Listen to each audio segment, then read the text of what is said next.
Everyone, कैसे हैं आप सब। क्या हालचाल आप सभी स्टूडेंट्स के। आज हम डिस्कशन करने वाले हैं एक बहुत ही इंटरेस्टिंग टॉपिक। अगर आप किसी भी एग्जामिनेशन की प्रिपरेशन कर रहे हैं तो ऐसी कौन कौन सी गलतियां हैं जो कि आप एग्जामिनेशन के में करते हैं और कौन कौन सी गलतियां जिनको आपको नहीं करना चाहिए, उन्हीं कॉमन मिस्टेक्स को आपको कैसे अवॉइड करना है। एक बहुत प्यारा कोट है कि आप अगर गलती कर रहे हैं तो कोई दिक्कत की बात नहीं है, make mistakes but don't repeat a mistake. ठीक है, आप बहुत सारी गलतियां करो लेकिन आप मिस्टेक मत करो, उस मिस्टेक को दोबारा रिपीट मत करो। बिल्कुल। और अगर आपको एग्जाम्स को क्रैक करना है, गलतियां करो, प्रैक्टिस करते टाइम करो, लेकिन फाइनल एग्जाम में गलतियां मत करो। अब हम जानेंगे कि कौन कौन सी ऐसी चीजें हैं जिनको हमें अवॉइड करना चाहिए अगर आप एग्जाम के लिए प्रिपेयर कर रहे हो। बिल्कुल, आप किसी भी एग्जामिनेशन की प्रिपरेशन कर रहे हैं तो आज का जो वीडियो है आपके लिए बहुत ही फायदेमंद होने वाला है। लाइफ में जो भी आप एग्जामिनेशन भी देंगे तो इस वीडियो को आप नोट्स भी एज ए क्रिएट कर लो। तो सबसे पहले हम बात कर रहे हैं नॉट मेकिंग अ प्लान। जब भी हम एग्जामिनेशन की प्रिपरेशन करते हैं तो हम कोई प्रॉपर प्लान नहीं बनाते हैं। अगर मान चलो कोई एग्जामिनेशन के हम यहाँ पे एग्जाम्पल लेते हैं कि 6 महीने में कोई एग्जामिनेशन है, वहां पे हमको कोई सब्जेक्ट पूछे जाने हैं, एग्रीकल्चर के ही सब्जेक्ट पूछे जाने हैं, तो हमें सबसे पहले ये प्लान करना चाहिए कब हमारा सिलेबस खत्म हो जाएगा, कब से मैं प्रैक्टिस स्टार्ट कर दूंगा और कितने टाइम में पूरा जो हमारा सिलेबस है इसको खत्म करके प्रैक्टिस स्टार्ट करके मैं उस एग्जाम को क्लियर करूंगा। तो सबसे ही पहला स्टेप हमारा होता है, आप जो प्लान बनाते हैं वो प्लान ही नहीं आप बनाते हैं। तो प्लान किसी भी एग्जामिनेशन को क्रैक करने के लिए सबसे पहला आपका पड़ाव देखने को मिलता है। बिल्कुल। और अगर आप प्लान पे बनाते हैं तो आपको एक एक्यूरेट प्लान बनाना है। एक्यूरेट प्लान कैसे बनाना है कि कौन से सब्जेक्ट को टारगेट कर रहे हो, कौन से सब्जेक्ट का कितना वेटेज है, कितने दिन किस सब्जेक्ट को डिवोट करने हैं और कितने आवर्स किस सब्जेक्ट को डिवोट करने हैं।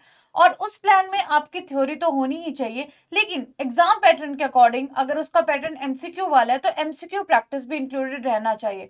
और जब तक आप प्लान बना रहे हो, जितने महीने का आप टारगेट कर रहे हो, उन सब महीनों में एमसीक्यू प्रैक्टिस बहुत जरूरी है। बिल्कुल, इस प्लान को आप डे बाई डेज बना सकते हो कि आज का हमारा जो दिन है, इस दिन में हम कौन कौन सी एक्टिविटीज कैरी आउट करने वाले हैं।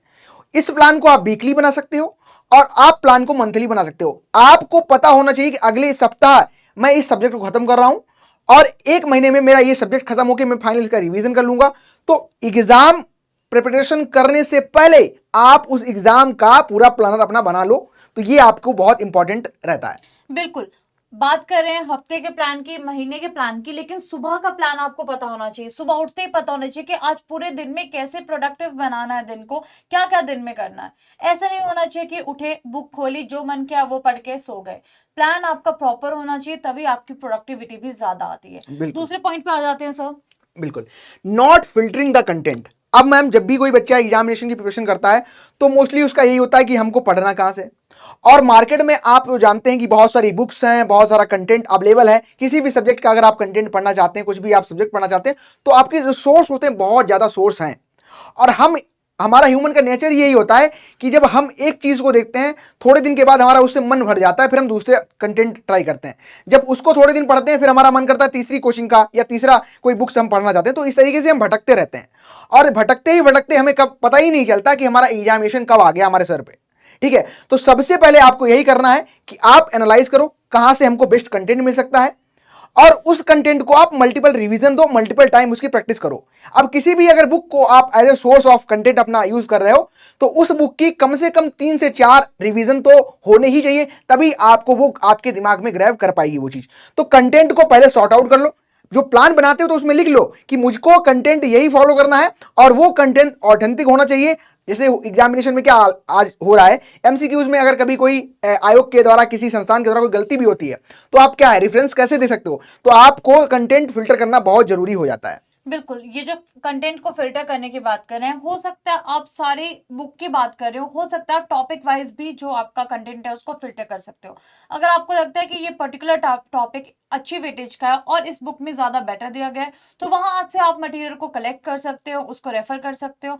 और अगर आपको लगता है कि इस पूरी बुक में सारे टॉपिक्स बहुत अच्छे से दिए गए हैं, तो आप उसी बुक के मल्टीपल रिविजन दे सकते हो। बिल्कुल, जैसे मैम ने बहुत इंपॉर्टेंट पॉइंट टच किया, कहा कि हमें क्या है एग्रीकल्चर के बहुत सारे सब्जेक्ट हैं और उनमें किसी एक बुक परफेक्ट बुक हमारे लिए नहीं निकल पाती या कोई परफेक्ट एक कंटेंट हमको देखने को नहीं मिलता।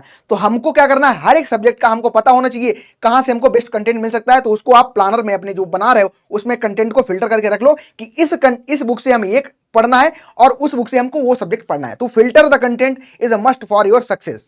बिल्कुल। अगले पॉइंट पे आते हैं सर, नेक्स्ट पॉइंट की बात करते हैं। नेक्स्ट पॉइंट है कि चेक हम सिलेबस को करते ही नहीं है और जो बुक्स होती हैं या फिर जो हमारे पास में सब्जेक्ट्स होते हैं उनको ब्लाइंडली फॉलो करते रहते हैं। यानी कि हमें पता नहीं है सिलेबस में क्या पूछा गया क्या नहीं पूछा गया, हमें सिर्फ इतना पता है कि ये एग्रीकल्चर है तो जितनी भी बुक्स है सबको रेफर करने लग जाते हैं। तो हमें ये ब्लाइंड अप्रोच को फॉलो नहीं करना है। सिलेबस एग्जामिनेशन का जब भी आप देते हो तो बहुत सारे एग्जामिनेशन है जहां फिक्स सिलेबस है, आपको एग्रीकल्चर पूछा जाना है, इतने नंबर का पूछा जाना है, जो ईयरली एग्जामिनेशन होते हैं वहां पे आपको देखने को मिल जाता है। तो उस सिलेबस को मैं तो कहूंगा कि आप रट लो। अगर कोई सब्जेक्ट आपको एग्रोनॉमी अगर कोई कह रहा है, पैथोलॉजी अगर कोई आप सब्जेक्ट कह रहा है, तो आप बता दो कि पैथोलॉजी के इतने इतने टॉपिक यहां से क्वेश्चन इस तरीके से आते हैं। आपको सिलेबस कंठस्थ होना चाहिए। जब भी आप लड़ाई करने जाते हो, जो बार में आप जाते हो, तो क्या है, आपको तलवार इतनी अच्छी चलानी आती है तो आपको कॉन्फिडेंस बढ़ जाता है। तो सिलेबस जब आपका रटा होगा तो आप ये कभी भी नहीं कहोगे कि सिलेबस से आउट ऑफ क्वेश्चन बाहर आया, और बाहर भी आया तब आपके पास कॉन्फिडेंस इतना होगा कि आप कह सकते हो जो मैंने पढ़ा उसमें से क्वेश्चन नहीं आया, डायरेक्ट तरीके से इनडायरेक्ट आया। तो सिलेबस को पढ़ना, या मैं कह सकता हूं सिलेबस को रटना, किसी भी एग्जामिनेशन को कम से कम 60% क्रैक करना आपका इक्वल हो जाता है। बिल्कुल, सिलेबस के बारे में आपको बिल्कुल फॉर श्योर पता होना चाहिए कि मेरे कौन कौन से टॉपिक्स इस सिलेबस में कवर हो रहे हैं। उसी के अकॉर्डिंग आपको अपनी जो अप्रोच है उसको फॉलो करना चाहिए। अपने प्लान को भी सिलेबस के अकॉर्डिंग ही बनाओ हमेशा कि ये सब्जेक्ट्स हैं या ये टॉपिक्स हैं, इनको तो मुझे फॉर श्योर कंप्लीट करना ही है। बाकी आपको पता है कि ब्रॉडली बहुत सारी चीजें होती है जो जनरल चीजें एग्जाम में पूछी जाती हैं, तो उसको तो आप कवर करोगे, साथ में सिलेबस के अकॉर्डिंग भी आपको यहाँ पे चलना पड़ेगा। बिल्कुल, जो सिलेबस को जब भी आप पढ़ते हो तो ज्यादा टाइम लगता नहीं, बस हमारा जो मन है ये गवाही नहीं देता कि यार सिलेबस ठीक है एक बार देख लिया, नहीं, इसको एक बार नहीं, इसको 1000 बार देखो। हर एक अपनी स्टडी टेबल के सामने सिलेबस चिपका लो और खुद लिख लो, एक बार प्रिंट आउट करा के फिर से हाथ से लिख लो। तो सिलेबस जब आपको पता चल जाएगा तो पढ़ना क्या है ये आपका बहुत ज्यादा क्लियरिफिकेशन यहां से आपको मिल जाता है। बिल्कुल, सिलेबस के अकॉर्डिंग आप अपने गोल सेट कर सकते हो कि आज मुझे इस सिलेबस में से ये टॉपिक कंप्लीट करना है। जब वो कंप्लीट हो जाता है उसको आप टिक कर सकते हो। उससे क्या होगा, आपकी कंसिस्टेंसी बनाने में हेल्प मिलेगी। आपको लगेगा कि आज मैंने एक टॉपिक टिक किया, कल मैंने 2 टॉपिक टिक किए, अब कब जैसे मेरे सारे टॉपिक्स कंप्लीट होंगे मैं मल्टीपल टिक्स लगाऊं। ये ह्यूमन टेंडेंसी होती है। बिल्कुल। और उसके बाद में जब आप रिवीजन पे आओगे ना, दोबारा से सिलेबस का प्रिंट आउट लगा दो और जितनी बार रिवीजन करोगे उतनी बार टिक करते चलो। तो उससे क्या होगा, आपको भी एक जो आपने टारगेट सेट किया होगा ना, वो कंप्लीट करने के बाद सेटिस्फेक्शन फील होगी। बिल्कुल, और ह्यूमन नेचर यही होता है कि जब भी हम किसी चीज को सेटिस्फाई कर जो काम हम कर लेते हैं तो हमको सेटिस्फेक्शन मिलता है, वो अंदरूनी हमारी खुशी होती है। और जैसे ही हम कोई काम कंप्लीट करते हैं तो हमारे अंदर से जो मोटिवेशन है, जो हमारी ऊर्जा बढ़ जाती है और दूसरे काम को करने। तो सिलेबस कहीं ना कहीं आपको ये जो सेटिस्फेक्शन है प्रोवाइड कर सकता है। बिल्कुल। अगले पॉइंट पे बढ़ते हैं ma'am, not understanding the exam pattern. ये मैम सबसे इंपॉर्टेंट पॉइंट मेरे अकॉर्डिंग देखने को मिलता है। जैसे कि अगर आईपीएस एफओ की प्रिपरेशन बच्चे कर रहे हैं तो उनको सबसे पहले ये जानना चाहिए कि पैटर्न है क्या। एक्चुअली पैटर्न एक मोटा मोटा आप याद कर सकते हो कि क्या है, प्री है, मेंस है, इंटरव्यू है। लेकिन अब आप प्री में भी जा रहे हो तो प्री में आपको 3 सब्जेक्ट देखने को मिल रहे हैं, आपका रीजनिंग है, इंग्लिश है, क्वांट है। फिर जब सब्जेक्ट के अंदर जा रहे हो तो आपको बहुत सारे टॉपिक्स देखने को मिल रहे हैं। अब मेंस में एग्रीकल्चर सिर्फ आप कह दे रहे हो, लेकिन एग्रीकल्चर के ही कम से कम 17 से 18 सब्जेक्ट वहां पे आपको देखने को मिल रहे हैं। इंटरव्यू की जब बात करें तो इंटरव्यू में भी आपको बेसिकली बहुत सारी चीजें जो आज तक आपने पढ़ी हैं वो आपको देखने को मिलती हैं। तो बहुत ही इंपॉर्टेंट हो जाता है किसी भी एग्जाम के पैटर्न को हमें समझना, उसमें कितने क्वेश्चन आ रहे हैं, कितना टाइम दे रहा है एग्जामिनेशन, कितना नेगेटिव मार्किंग है और उसका ओवरऑल पैटर्न क्या रहने वाला है। बिल्कुल, जब हम पैटर्न की बात करते हैं, पैटर्न सिर्फ इतना नहीं है कि कितने सब्जेक्ट्स आ रहे हैं, कितने मार्क्स के आ रहे हैं। आपको ये भी समझना पड़ेगा कि इस पैटर्न में कौन से लेवल ऑफ क्वेश्चंस पूछे जाते हैं। क्या बिल्कुल ही इजी या मॉडरेट लेवल के क्वेश्चन पूछे जाते हैं या बहुत ही हाईली कॉम्प्लेक्स लैंग्वेज पूछे जाते हैं। लैंग्वेज पेपर का कैसा रहता है, हमेशा preparation according to the language, according to the topics and according to the कि कितना उसका डिफिकल्ट लेवल होने वाला है, उसके अकॉर्डिंग आपको प्रिपरेशन करनी है। तो एग्जाम पैटर्न को समझने के लिए लास्ट के जितने भी ईयर्स के क्वेश्चन पेपर है उनको देखिए और एनालाइज करिए कि किस किस टाइप के क्वेश्चन पूछे गए हैं, ताकि आपको थोड़ा सा आइडिया लगे कि इस टॉपिक से ये चीजें इंपॉर्टेंट है या फिर इस टॉपिक से इस एस्पेक्ट को भी हमने कवर करना है। बिल्कुल, इससे हमें एग्जामिनेशन का पैटर्न तो पता ही पता चलता है, हमको ये भी एनालाइज हो जाता है कि एग्जामिनेशन में जो क्वेश्चन का लेवल रहता है, यानी कि जो भाषा रहती है, एग्जामिनेशन की भाषा रहती है। अभी क्या है, आप एमसीक्यू सॉल्व करते हैं, एक प्रश्न मिला आपको 5 या 4 ऑप्शन मिल गए, लेकिन कुछ एग्जाम ऐसे होते हैं जहां पे आपको वो एमसीक्यू फॉर्मेट ना मिलके कहीं आपको मैचिंग मिल जाएगी, कहीं आपको स्टेटमेंट टाइप का मिल जाएगा, कहीं आपको फिल इन द ब्लैंक्स मिल जाएगा। तो इसी प्रकार से जो एग्जाम पैटर्न रहता है एग्जाम का, वो चेंज रहता है। जब आप इसको एनालाइज कर लेते हो तो आपकी बहुत ज्यादा हेल्प हो जाती है उस एग्जाम को क्रैक करने में। बिल्कुल। नेक्स्ट पॉइंट पे आते हैं सर। नेक्स्ट पॉइंट है कि प्रैक्टिस नहीं करना। कई बच्चे क्या करते हैं, एग्जाम को सिर्फ पढ़ते हैं पढ़ते हैं पढ़ते हैं और कहते हैं कि अब मैंने सिलेबस तो पूरा पढ़ गया है, अब जो भी आपके एमसीक्यूज होंगे, जो भी एग्जाम होगा, वहां पे जाके मैं कंप्लीट कर आऊंगा। तो सबसे बड़ी प्रॉब्लम यही होती है कि हम जिस पैटर्न को हमने जाके देखना है एग्जाम में, उसको हमने कभी फॉलो ही नहीं किया है, उसको कभी प्रैक्टिस ही नहीं किया है। तो लास्ट मिनट पे जब भी आप चीजें करने लगते हो ना, तो वो सारी चीजें आपके लिए एकदम नई पड़ जाती हैं और वहां पे गलतियां करने के जो चांसेस होते हैं वो बहुत ज्यादा बढ़ जाते हैं।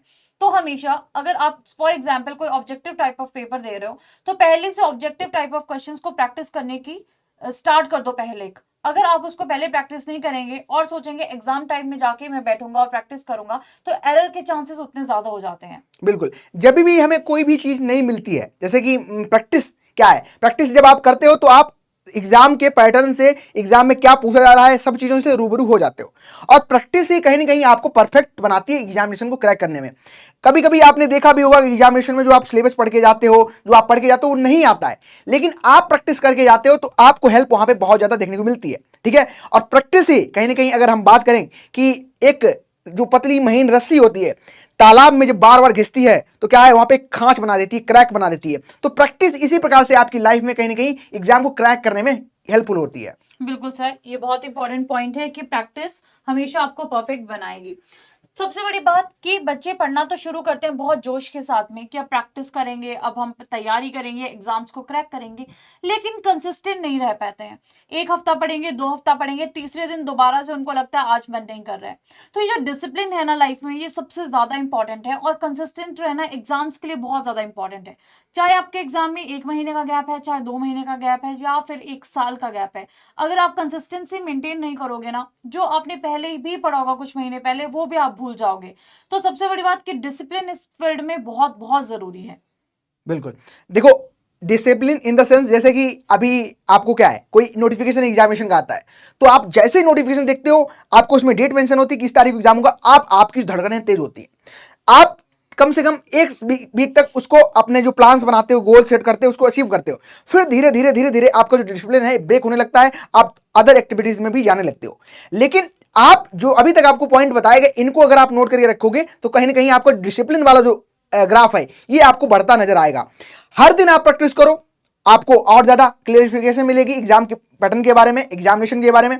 प्रैक्टिस करो, प्रैक्टिस से क्या आपको और डिसिप्लिन मिलेगा। तो सभी ओवरऑल हमारा डिसिप्लिन ही हमको कहीं ना कहीं एग्जाम को क्रैक करने में हमारी हेल्प करता है। बिल्कुल। और नोटिफिकेशन आने का वेट कभी मत करो कि आज नोटिफिकेशन आएगी तो आज से पढ़ना शुरू करूंगा। अगर आपको पता है ये एग्जाम आपका हर साल आता है, तो पहले से उस एग्जाम की तैयारी करना शुरू कर दो।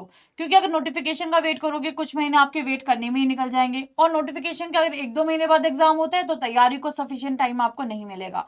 तो हमेशा अपना टारगेट क्लियर रखो कि मुझे कौन सा एग्जाम देना है, और उस एग्जाम की नोटिफिकेशन से पहले पहले आपकी तैयारी बिल्कुल कंप्लीट होनी चाहिए। बिल्कुल, तो इन सभी पॉइंट्स को जो कि अभी आपको डिस्कस किए हैं, इनको आप ध्यान में रख के अपनी स्टडी को कर सकते हो। बिल्कुल। और सबसे बड़ी बात कि अगर आपसे गलतियां होती हैं, शुरुआत में सबसे गलती होती है, लेकिन उन गलतियों से आपको सीखना है। गलतियों को अवॉइड ना करें, लेकिन अपनी जो गलतियां हैं उनसे कुछ नया सीखें, उनमें सुधार करें, ताकि आगे जाके चीजें आपके लिए बेटर हो। बिल्कुल, आप मिस्टेक को अवॉइड कैसे कर सकते हो, मिस्टेक दोबारा ना हो। जैसे कि आपसे कोई गलती होती है तो एक अपनी छोटी डायरी अपने पास रखो, छोटी सी डायरी रखो, उसमें आपसे कोई अगर गलती हुई तो गलती करने से कतई मत डरो, बिल्कुल मत हिचको, आपसे गलती हो रही, होने दो। Make million mistakes but don't repeat a single mistake any time.